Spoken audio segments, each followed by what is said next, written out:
Hello and welcome to another UK column interview. Well, we are what we eat. And my name is Debbie Evans. And for those of you that don't know me, I'm a trained nurse. And I'm joined today by our great friend, Cheryl Granger, who many of you will know, who's an independent pharmaceutical training consultant. And I'm also joined by Dr. Sabine Hazan. And before I introduce Dr. Hazan, I just want to make a few points because Dr. Hazan is a gastroenterologist and she's based in the USA. So she's got up very early to speak to us. So thank you so much. And thank you also to our producer, Stephanie Sinclair, for facilitating this interview as well. But before I start, I want to say that the gut, it's a huge subject. So we'd already decided that we've really got such a big topic to discuss. This is going to be the first interview of two. And we hear much research at the moment, don't we, of the brain and the heart and other systems in the body. But how many of us really know that we've got two brains? Yes, really, two brains. We've got an abdominal brain as well, and it's known as the enteric nervous system. And many of you might think, yeah, actually, you know what? That gut feeling, I get that gut feeling. I go with my gut feeling. You might be worried sick. You might have butterflies in your tummy, or you might go with your gut. So your gut is connected to your brain in your head. And it's incredibly important in the bigger scheme of things, because when we talk about the immune system, where is the immune system? What is it? Well, I think we're going to find out that a lot of it is in the gut.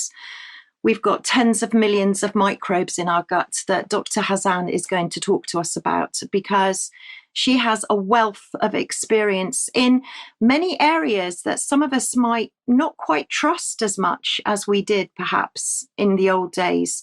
Genomic sequencing, for example, laboratories, clinical trials. Dr. Hazan is expert in all of this, and yet she has literally sacrificed everything, literally everything, in order to speak the truth. And we're just delighted to be able to welcome you both. So first of all, Cheryl, welcome again. Thank you so much for agreeing to join us. Thanks, Debbie, and hello, Sabine. It's lovely of you to join us today, and we're looking forward immensely to what you have to tell us.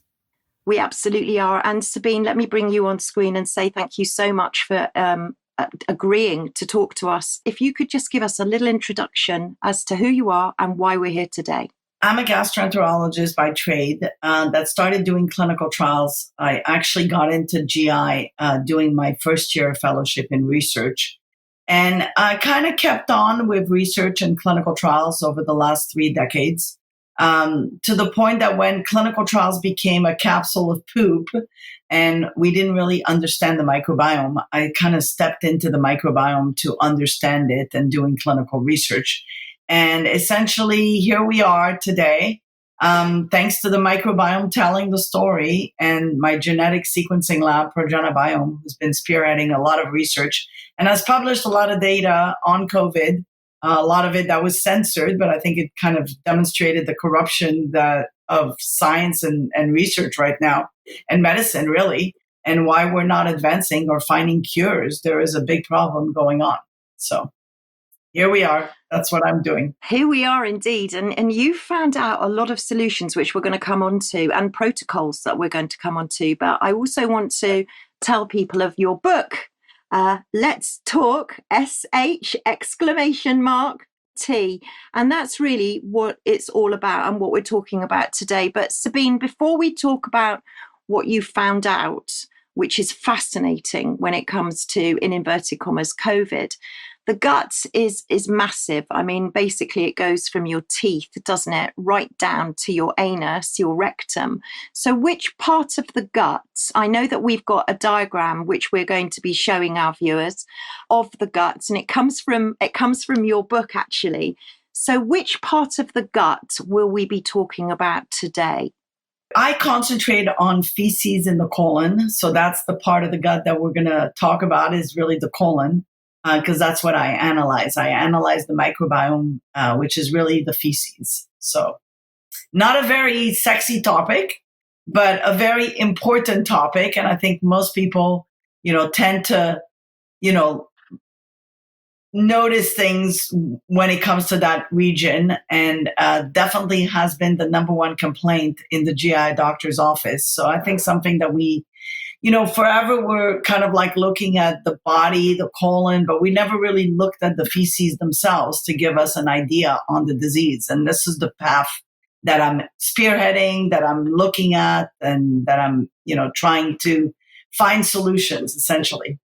And solutions is exactly what you have found, and we're fascinated to know about the gut microbiome. And at this point, I know Cheryl is champing at the bit, literally, to ask you some questions. So I'm going to throw across to Cheryl to start off all the questions about what you found out. A lot of people, like you say, they don't like talking about poo. It's something you don't talk about. They associate bacteria with illness. They don't expect that, because they have got a healthy diversity and number of bacteria in the gut, that gives them health. They don't get that at all. So I think we need to go into that in more detail to explain to people that it's a good thing to have the right bacteria, the right type of bacteria in the right place at the right time. Yeah, no, absolutely. And I think what we've learned from COVID, that was a time in my life anyways, that was extremely scary, I think, for most people. There were a lot of unknowns, but I think there was also a light at the end of the tunnel from COVID. And the light is really for me anyways, it was taking the courage to treat people, and in treating people, in achieving improvement of survival of one person after another, it was really a way to understand the microbiome better, because through treatment, I got to see how a virus was in the stools, how a virus was eradicated in the stools with treatment, how the power of the microbiome allows some people to survive COVID and some people to not survive COVID.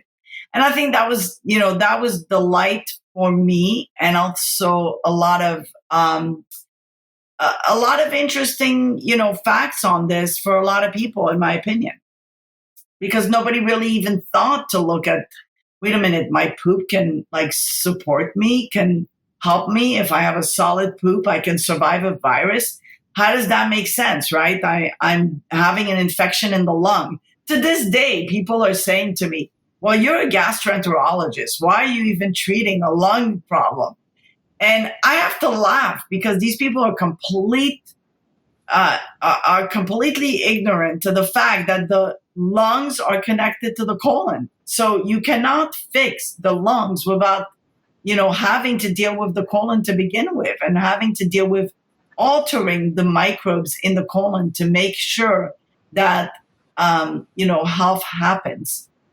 I think we've all been educated to think that we go to a specialist for one particular problem, and that's it. And the specialists don't look at the whole body, they look at just their specialism. And that has been a downfall, because obviously we need to talk about complete body health. So tell us some more about this microbiome. Tell us about the functions of it. Tell about the balance that we have to have in it. And then obviously the interconnections with immunity, really, I think is the important bit we need to know about.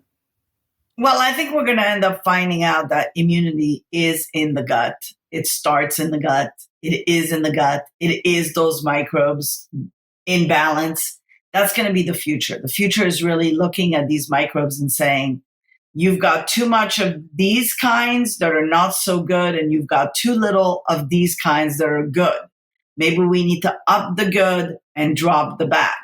It's really, the problem with this is that it's not necessarily a product. It's not necessarily a consumer product, right? And it's really the art of medicine. It's how do you fix someone that has an imbalanced microbiome, right? And especially since the technology is really not there yet, right? I mean, there's a lot of labs out there that are doing that, but they're not really validated. and they've not really normalized their samples to even know. And also there's no clinical data, right, on it. That's what we're doing. We're looking at the clinical data. We're looking at, what does Alzheimer's look like? What does Parkinson's look like?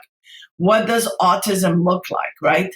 So I think ultimately, the microbiome is a complex organ, and it is an organ.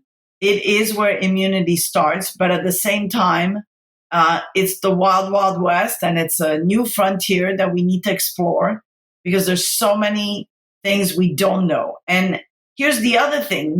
We've trusted animal studies to guide us in this field. However, the animal studies do not reproduce human beings. And so, that's another challenge that we have. And every individual is different. So we can't even compare each other.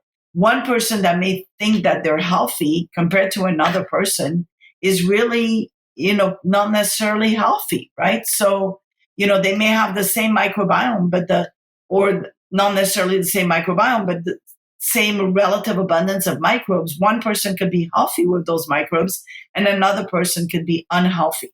So those are the challenges that, are in the field, in my opinion. I think a lot of people don't understand that we've got about 5 pounds of body weight of bacteria living with us, and we couldn't exist without them being there. And therefore, it's very important to look after this quite a large body of microorganisms. And so we kind of outnumber the number of bacterial cells we've got compared with our own body cells, about 10 to 1.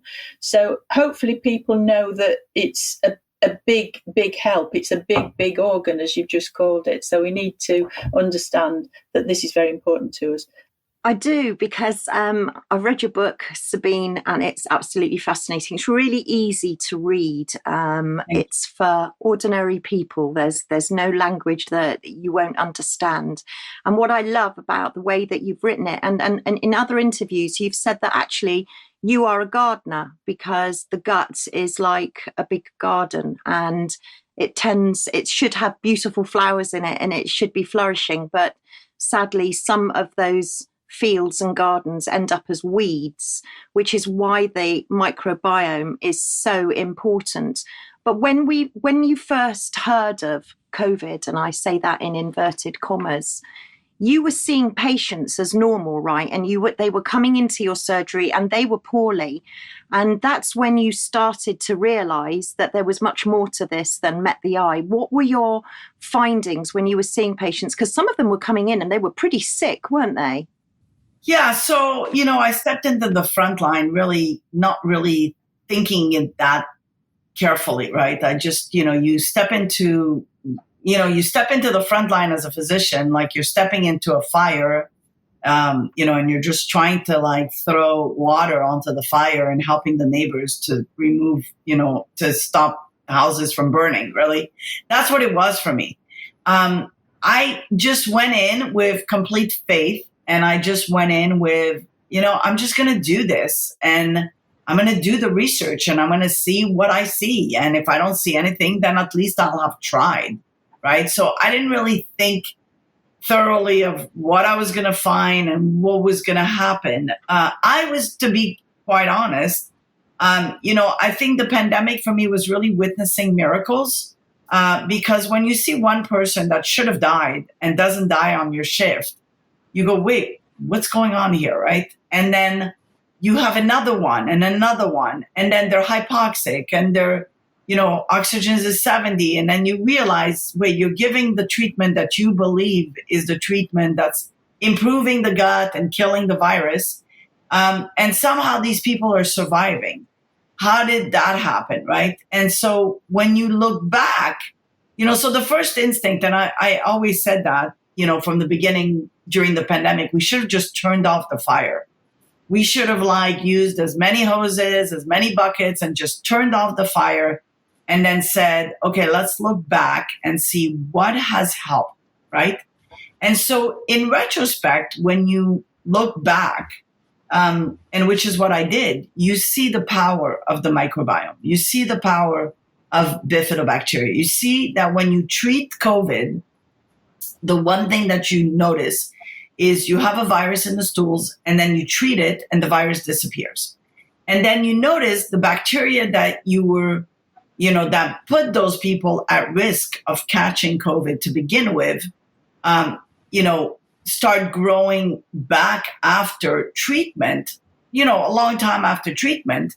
But you see that tendencies, right? You see what happened, with the treatment, what happened after the treatment long term. You notice how do people go to being long haulers? Long haulers we published is loss of bifidobacteria.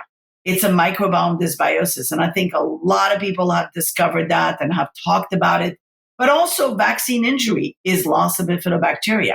We showed that the vaccines affect the microbiome and kills the bifidobacteria. Is that what's happening when people keep getting COVID after vaccination because they've killed their bifidobacteria every time after a shot? How many of your friends have had the shot and said, I noticed that I got COVID a week after? Are they immunosuppressed now and therefore the virus comes in? There's so much to this that I think the pandemic really, opened our eyes to, that is important. Sabine, you mentioned bifidobacteria. Could you explain to everybody because I know it's a really big, it's a big agenda for you, and it's been groundbreaking what you found out. But can you tell people in layman's terms how important it is? So bifidobacteria is the bacteria that is in your probiotics. It's that industry of, I think it's probably up to $1 trillion industry of probiotics by now. So that bacteria is very present in newborns, and it basically disappears with the aging process.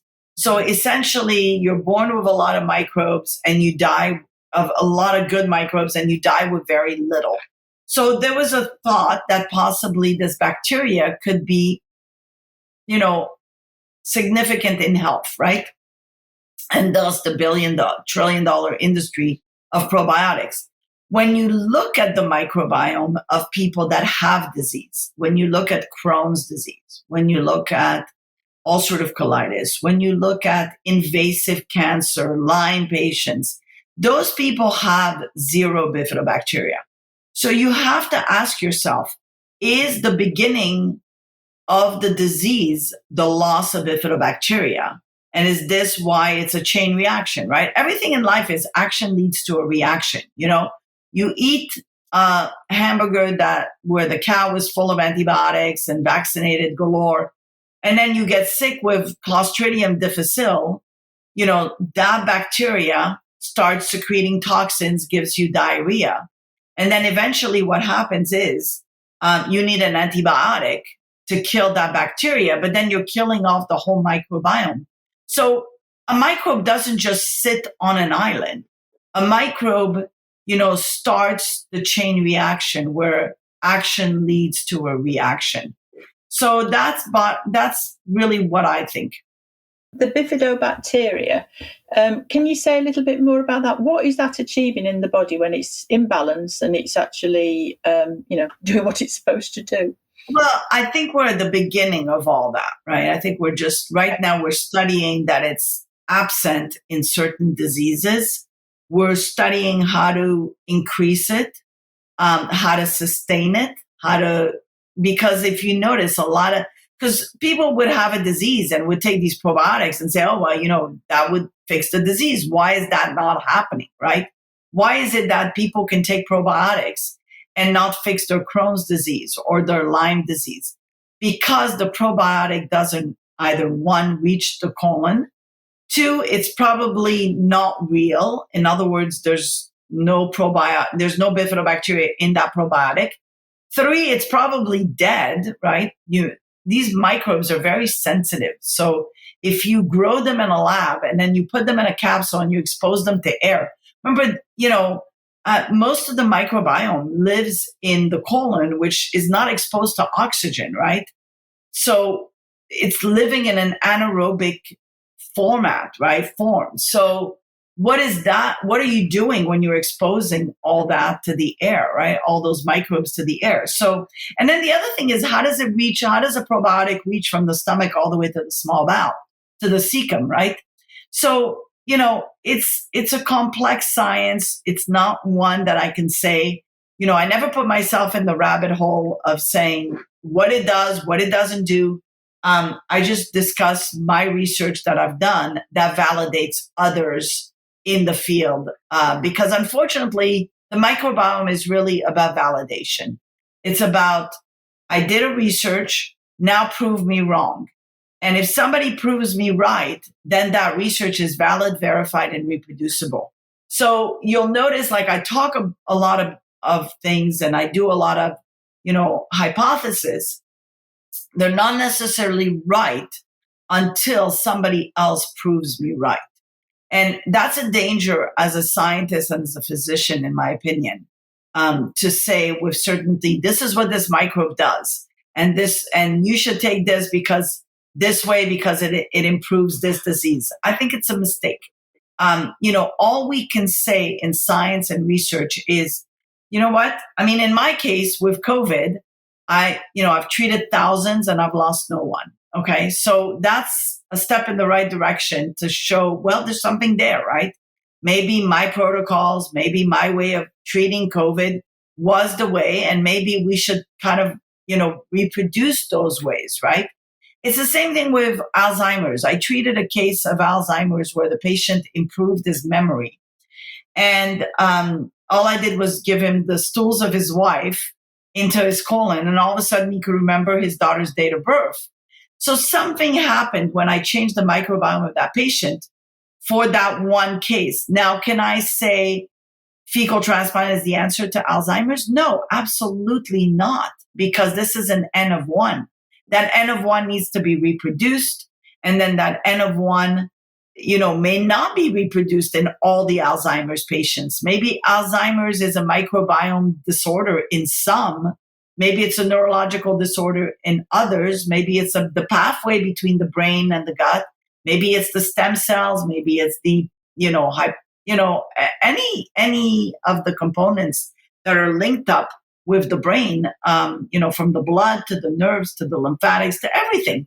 So, to get back to, what was said before, the body is a complex organ that is all connected. So I think a lot of the answers today you're going to have from me is probably, we don't know. And, we can guess, but we don't know. I think that's very fair, actually. And I think that's what a hypothesis is about. And I know that you have submitted hypothesis and they've been pretty much refused, but perhaps we'll go on to that. And we'll also go on, I think, to talk about fecal transplant, because I'm sure people's ears are pricked up and they've thought, what? Fecal transplant. So we will come back and talk about that. But one thing that I did want to say very quickly was you brought up the subject there of probiotics, because now that we've told people what bifidobacteria is, many people watching are going to be saying, well, we want to increase ours. We'll give it a go. What do we have? And of course, I know that you did your own little study, didn't you, on probiotics? And you just went to your grocery store and you analysed what was in your grocery store. And I think it's a very sobering reality for people that are watching now that are maybe thinking about doing their supermarket shop and they're going to pick up a load of probiotics. What did you find in your study? I had killed my bifidobacteria and I was drinking a liter of kefir every day. And I couldn't find bifidobacteria in my gut from that liter of kefir. So I tested the kefir in my fridge and basically noticed there was no bifidobacteria, even though it said on the label, bifidobacteria. So I was curious because here I am telling all my patients to drink kefir. Of course, it's not going to improve, their microbiome if mine didn't even improve. So I went to my grocery store in Malibu and picked up a whole bunch of yogurts and a whole bunch of drinks that said bifidobacteria in them. And then out of the 26 drinks, only 3 of them had bifidobacteria. And it was shocking because here I am telling patients, well, go get kefir and improve, go pick up a drink that has bifidobacteria. it was shocking to find out that actually so many drinks didn't have bifidobacteria. It was also shocking to find out that out of the drinks that didn't have bifidobacteria, not only did the drinks not have bifidobacteria, but even the probiotics that say bifidobacteria didn't have bifidobacteria in there. 16 out of 17 probiotics on the market have zero bifidobacteria. It's just a gimmick. They don't put bifidobacteria in there. So consumer beware, because that's the problem. You are thinking you're taking on some probiotics or some drinks that is improving your gut, and it's not necessarily improving your gut. Well, the next question, and I know that if our audience could see us, they'll know that Cheryl and I are both, we've got our hands up because we want to ask so many questions. And before I throw to Cheryl for another question, can I just ask you then, for people that are watching, if we go to our supermarkets and we're picking up probiotics that have no bifidobacteria in them, complete waste of money, what can we do to make sure that we are increasing our bifidobacteria? I mean, I've heard sauerkraut mentioned.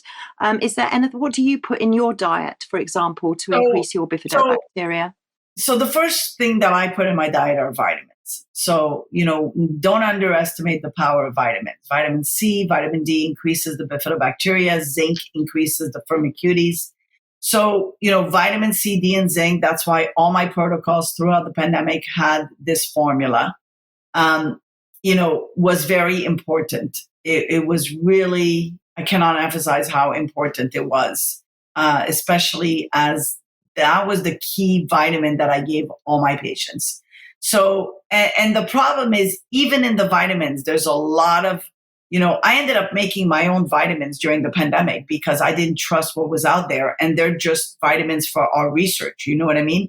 But unfortunately, if you look at the majority of vitamins products out there, there's a lot of fillers in them that actually make them obsolete. They don't even help. So you could have a person taking vitamin C, vitamin D, zinc, and it didn't improve them. Then I would go back and say, well, probably your vitamin had a lot of stuff in them that basically was not good, for your microbiome. Okay. So that's one. Two, and this is why you kind of like see a doctor, do a research. There's a lot of doctors that I've trained over the pandemic on the Biome Squad that I've, helped out. So, anybody that wants to know a doctor in the area, we've trained a lot of doctors on how, to treat, etc. Saying that, the grocery stores now know, or at least the companies that make these probiotics and make these probiotic drinks now know that there is someone watching, right? And what we've learned from the pandemic is word of mouth PR. So when something works, it goes viral, right? Like you saw ivermectin went viral because it worked, because people couldn't breathe. They were short of breath. They took it, and then all of a sudden their chest opened up. What was the mechanism of that? Why did this happen? Because actually they increased their bifidobacteria with ivermectin. But ivermectin only does short-term increase of bifidobacteria. There's no data on it increasing bifidobacteria long-term. So how do you increase your bifidobacteria when you've lost it? You go back to your diet, that if you were healthy before, go back to what you were eating, increase fermented foods, vitamins, decrease the stress, decrease the alcohol. I actually tell all my patients, 1 glass of wine helps the bifidobacteria. However, more than that doesn't. But as you're building your bifidobacteria, it's probably not a good idea to drink because you're trying to increase those microbes. Drugs, you got to be careful what drugs you're taking. If there's some drugs that you're taking that are suppressing the microbiome. Foods, if there's, meat that you're taking that's suppressing your microbiome. Everything, you have to be kind of a detective, and it's not easy. It is not easy to grow what you have killed. So the best advice is to stop the killing. Why I was so adamant and why I was so strong, why I was such a voice during the pandemic with these vaccines is because I was noticing they were killing the bifidobacteria. And it's fine in those people that basically survived and, they have a resilient microbiome and they bounce back and their bifidobacteria comes back after the vaccine. But it's not okay for those people that do not bounce back, where they constantly stay. And believe me, I'm treating a lot of those patients. And, it's like a flat line. You're trying to resuscitate them. It's not easy to resuscitate what has been killed. So you got to be careful and you got to stop the killing to begin with. And you got to stop drugs that are killing. When you think about a drug like hydroxychloroquine that was like deemed, it was great for like people that were severe COVID, zero bifidobacteria, people with arthritis and people that have already killed their gut. That's a great drug for those people. But for people that are healthy, that's not a great drug because it kills your microbiome. So, same thing with antibiotics. Antibiotics are good for someone with a pneumonia that's in the hospital, that's dying, or an infection that requires an antibiotic. But it's not necessarily good for that young kid with a strong, resilient gut. Now you're giving him an antibiotic and you're risking dropping his bifidobacteria and him not coming back up again. That's really what the problem is. I think the confusion for people is that our food isn't as good as it was. Our diet isn't as good as it was. You've been drinking all that kefir for all that time, and then obviously it's not been doing you any good at all, really. It's not solving your problem. So you're blind, aren't you? You don't know what you're taking. No, you're absolutely blind. And unfortunately, that's what's happening. And it's the blind leading the blind, right? Because here you're blind, and then another person trying to sell their product, an influencer is selling a product, and now they're in the limelight selling this product, and they don't even know it hurts them. I mean, how many influencers have I treated that were using their own products that they were, raising awareness on, and actually that product ended up killing their guts, and then they killed the guts of others. So I think, I think people need to be vigilant. I think we need to stop the influence of healthcare. We really need to bring it back to the doctor's office. We really need to have that doctor-patient relationship, and we need to educate our doctors to understand the microbiome better, to step out of the guidelines. We need to encourage our doctors to step out of those guidelines, to be brave, to innovate. We've lost our medical field. And when you lose your doctors, good luck when you're the patient, right? Because who are you going to go when you have a doctor that's scared of giving you a safe drug? So what we saw during the pandemic is a bunch of scared doctors afraid to defy the government, as if the government is the doctor, right? So, at some point, we all got to keep our hats on to realize who we are, what degrees we trained for. I would never, trust a plumber on a colonoscopy just because he deals with the same thing I deal, poop, right? So I think we have to be, we the people need to stand up for what's happening. Yes, you're right. We're blinded. But here's the wake-up call now that says we need to demand of our agencies to have clean food. We need to demand of our agencies to test these yogurts. We need to demand of our government to test these products. If it says bifidobacteria, it needs to have bifidobacteria.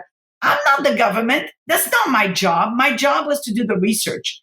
I showcased something that's really important. 16 out of 17 probiotics on the market have fake labels. 23 out of 26 products with probiotics on the market have fake labels. They're fake. There's no bifidobacteria in there. It's up to the government. It's up to the agencies to step it up and say, we're going to start testing the products. Stop testing the paperwork. I've been in the clinical trial business for years and almost 3 decades. And I got to tell you, the one thing the FDA always looks at is the paperwork. Stop looking at the paperwork. Hire an independent lab to test the product. How do I know what's in that product? the FDA needs to know. They have the right formula. They need to test that. And they need to retest it once it's in the market. Because here's the problem. A lot of products do great in the research and clinical trials. And then they get to the market and it's a substandard product and we're having complications. What happened from the clinical trials to the market? Did the product change? Did the transportation change? Did the temperature change of these products? Is that why these products are no longer working? What we saw with, we're stepping into the microbiome world right now. And fecal transplant, as we said before. Fecal transplant, when we do fecal transplant as gastroenterologists for C. diff, a condition called C. diff, and we take fresh poop from a family member or a sibling or a stool bank that we trust, and it's fresh, that patient has 92 to 99% success in resolving Clostridium difficile, a bacteria that causes diarrhea, okay? When we saw the pharmaceutical product, even though they showed some great data, well, guess what? The data on the front line of medicine using those products, they're not as great as my fresh poop. Something is happening. Something's changing. So, we need to evaluate better, and we need to make sure that these products that are out there are actually doing what they're supposed to do. And the FDA needs to test these products. Obviously, people have turned to different things. You're talking about ivermectin is a fermented product anyway, so that perhaps is one of the advantages of it. But you've got things like your vitamins, as long as you get the right ones that are obviously made in the right way. How is that helping? How is that helping the bifidobacteria? Does it make it multiply more, or what effect does it have? Well, what we noticed is the vitamin C, for example, we published that paper, increased bifidobacteria. Within 24 hours, the vitamin C increased the bifidobacteria. So that's what we noticed. Now, does it increase it long-term? Do you have to keep at it forever? Those are the studies we're still doing and looking at all that. So we have about, 1,600 patients that have been on a vitamin product that we're testing to see what is that doing to the microbiome, long-term, short-term. Does it increase? I have patients that I tested basically that I tested before and after vaccination, before and after vitamin C. And those patients, I continue to follow them and continue to follow their stools. So it's interesting to see, there's something to this, but it's still at the beginning. There's only a few of us doctors and scientists at Progenibiome. We need funding. We need, all these stool samples are extremely expensive. I don't stop myself from looking at things. So if somebody tells me, hey, cumin, for example, cumin improves inflammation, then I'll be the first one to say, you know what, let me test the stools before and after. In fact, we're doing cumin. I'm the first one to test. If somebody tells me, hey, this product is, I'm working on a product right now with a gentleman, which is going to be a new drug, with a gentleman from Switzerland. And it's going to be a new product for ALS and cancer. And let me tell you, it's unbelievable what it's doing to the bifidobacteria. So I'm very excited for this guy about this product, because when it comes out, when it starts in the clinical trials, we'll have the data, not only about the clinical trial, the efficacy, because right now, actually, that product is in a phase 3 clinical trial. So there are pharmaceutical companies that are doing it the right way. They're totally legit, and they're trying to help patients along the way, and they're righteous, and usually those are companies that are owned by physicians because they have a code of ethics for the most part. And so, this compound was in a phase 3 trial. And what we noticed is it actually increases the bifidobacteria by 20%. So this is something that I can put, my company behind, because I say, hey, you know what? I tested this product and it does what it's supposed to do. Listen, there's a lot of products in the market that actually increase the bifidobacteria. None of them that I can say on this podcast or say publicly, because unfortunately it's not my job, right? The data needs to be written first before it gets talked about. And so that's the way it's always been, and that's the way it will be. This is such a big subject because the gut is a very big organ, and we're not talking enough about what we're eating. And where it's going, because what goes in has got to come out. So we're going to be talking very much about your experiences with COVID and your protocols and your work in the Senate in part 2 of this interview. And just before we finish part 1, and I did warn everybody, this is a big subject. Before we go to your last word on this particular part of our interview, I just want to come back a little bit on the fecal transplants, because people will be thinking, really, Dr. Hazan, you're taking fresh poop from a family member in a test tube or in a syringe, and you're literally implanting it in somebody else's colon in order to grow back that beautiful garden of microbes. And I get that. And I think my question will be, after the injection with mRNA and spike proteins, etc., how would that affect? Because I know that people are very wary about blood transfusions and about whether things are being, body products, bodily fluids are being checked. Equally, I would say, will people be worrying now if they want to go down the fecal transplant route as to how safe that is in 2024? I don't know. This is one of those things that I don't know. I don't know if the mRNA stays in the stools. I don't know if the mRNA stays alive for that long. I don't know. That's a good question. We don't know. I think we will know from like these products that are on the market already and their success rate, and seeing, well, why aren't they as successful as before the pandemic? What has changed, right? If fecal transplant, doesn't work as well using a family member or a fresh donor, then one wonders, maybe there is something in the stools. We are developing a stool assay to look for spike protein. I think that's important. We are, and here's the thing, when we process these stools, some of us use a lab, from University of Minnesota, or a fecal bank that's available for doctors. And also, and those are processed very well.